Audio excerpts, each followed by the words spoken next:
What's up, little homies? This is You Are Talking to Face, also known as Bad Horse, coming at you with another week of KTS. This week, I'm doing something a little bit different. This isn't going to be my typical commentary.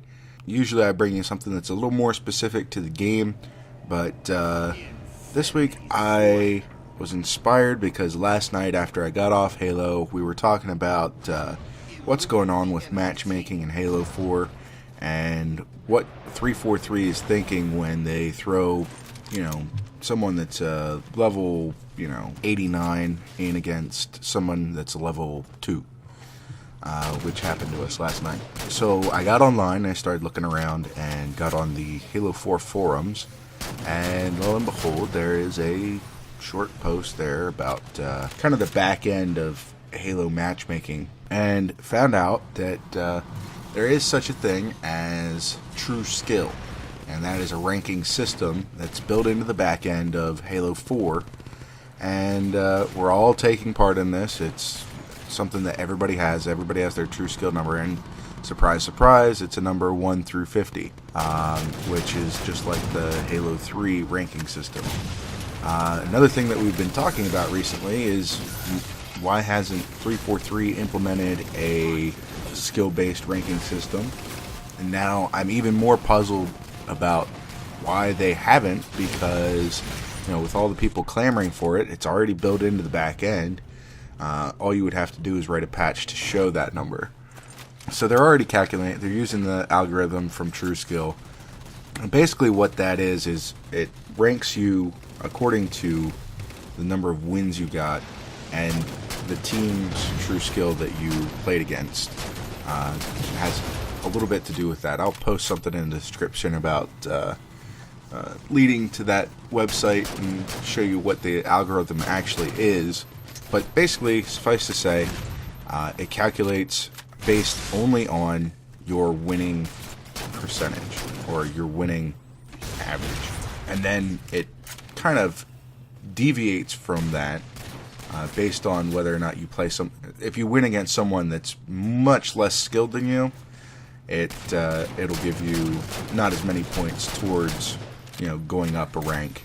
If you win against someone who is much more skilled than you, then you have a much greater chance of leveling up.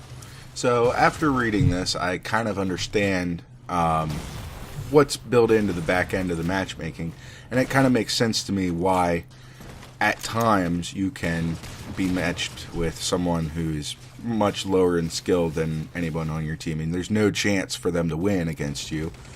It's just kind of one of those things where if the first thing that it tries to find someone that's very close in skill to you, and then it starts to move further and further and further away, and it does have minimum and maximum skill set limiters.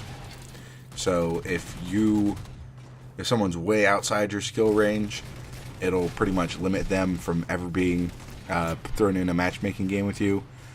However, it still can happen if basically if you're waiting in a matchmaking screen for a long time and you're searching and you're searching and you're searching, it's pretty likely that someone of a different skill set is coming into that game, because that's exactly what it's searching for at that point. So basically, in summary, I'm feeling like this is kind of a good thing, because at least I know that Halo 4 is trying to come up with some sort of skill determination before it uses matchmaking to put people together, which is a good thing.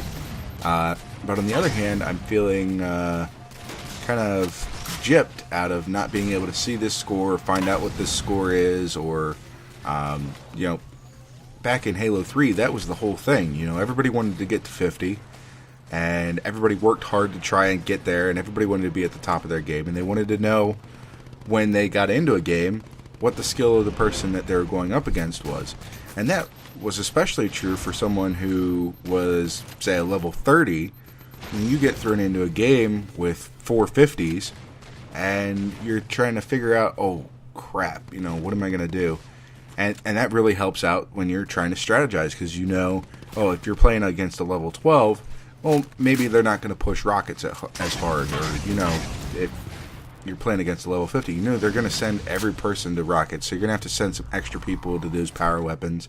You're not going to be able to spread out as much. You're going to have to play much closer. You're going to be able to turtle up a little bit more. And that's the way that you're going to be able to win more games and level up and do all that stuff. And so it gives an advantage to, you know, the lesser skilled players or even the more skilled players. It just helps everyone in the game when you have that. And it also gives an incentive for people to play and play harder and really, you know, adds to the competitive attitude of Halo. So hopefully, you know, 343 is listening to, you know, all the people in the community that are begging for a real ranking system, and they'll be able to patch that in really quickly. I'm hoping after a bunch of people start reaching level cap, you know, that'll happen. Now, speaking of level cap, I have been hearing rumors that sometime in the near future, 343 is going to be introducing a few more specializations and a few more armor abilities. Not really sure how I feel about that yet, but, you know, at this point, more is better, I guess.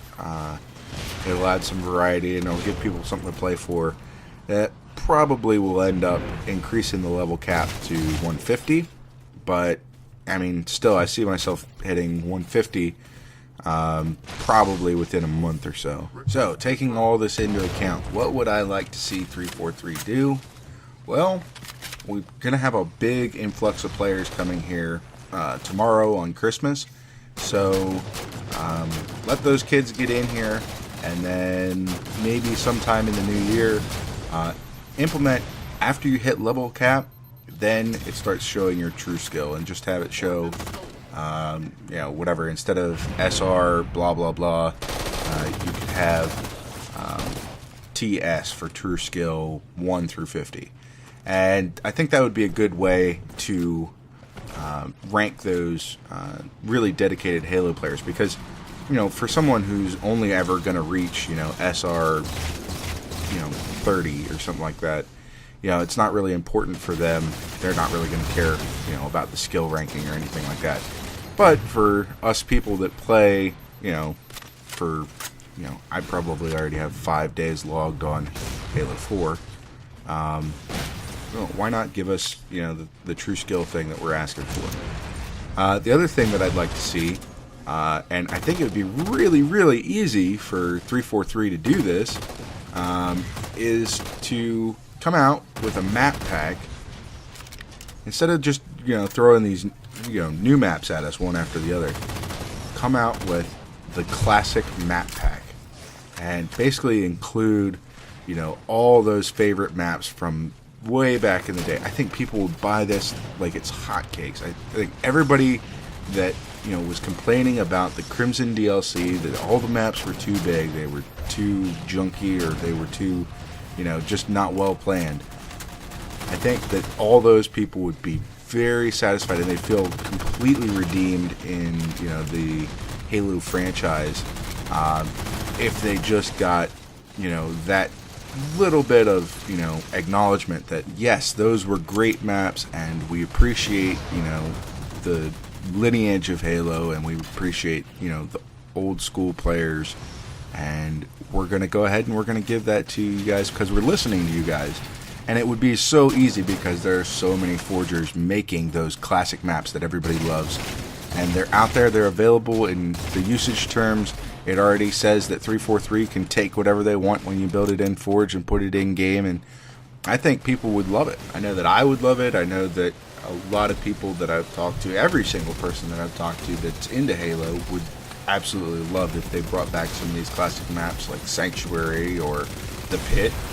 But you know, haven't seen it happen yet, but it doesn't mean it couldn't happen, and it would be really great if everybody in the Halo 4 community, you know, raise their voice, post it on the forums, you know, be heard about this, tell them that that's what we want, and hopefully that we can get that to happen.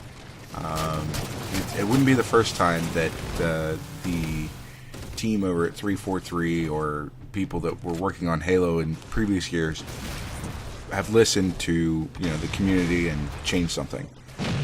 Well, guys, that's pretty much it for the news end of this commentary. I want to apologize to everybody that came here looking for, more tips and tricks. Usually that's what we do. We'll be getting right back on that as soon as the holidays are over. I know that a lot of you have commented. Some of you had suggested specific map guides that you want us to do. Someone said that we should do a dual comm with Unbiased Stone. I talked to him about it, and he's game. So we're going to try and set up a time for that. Maybe we'll even kill two birds with one stone, and we'll go do Solace map guide and have Unbiased Stone do the tour for us. So that should work out pretty well. Also, I don't know if any of you guys heard this through the rumor mill, but we were going to try and start doing 2 videos a week, but I don't think that's going to happen because I did just get a new job. It is very demanding on my schedule, so it's not really leaving a whole lot of time for this stuff. But, we're going to try and keep up those weekly uploads to, keep you guys in the loop, and I hope you guys keep improving your gameplay. And now that we know that TrueSkill is only taking into account those wins, it's more important than ever just to get the win. And that's one of the things that TrueSkill is not calculating, is those kill-death ratios, even the medals, some of those really fun commendations that we've got out there. TrueSkill totally ignores those. Well, guys, that's pretty much it for this week. I really appreciate you guys stopping by the KTS channel while we're on winter break here. Be sure to comment, rate, and subscribe, and check out all that fun stuff that we do over at revolvingbear.com. We've got podcasts, we've got blogs, we've got forums you can post in, we've got even more videos, so go definitely check that out. Also, I just want to wish you guys a happy holidays. This is our last KTS for this year, so I'll see you again in the new year. Until then, peace out, little homies.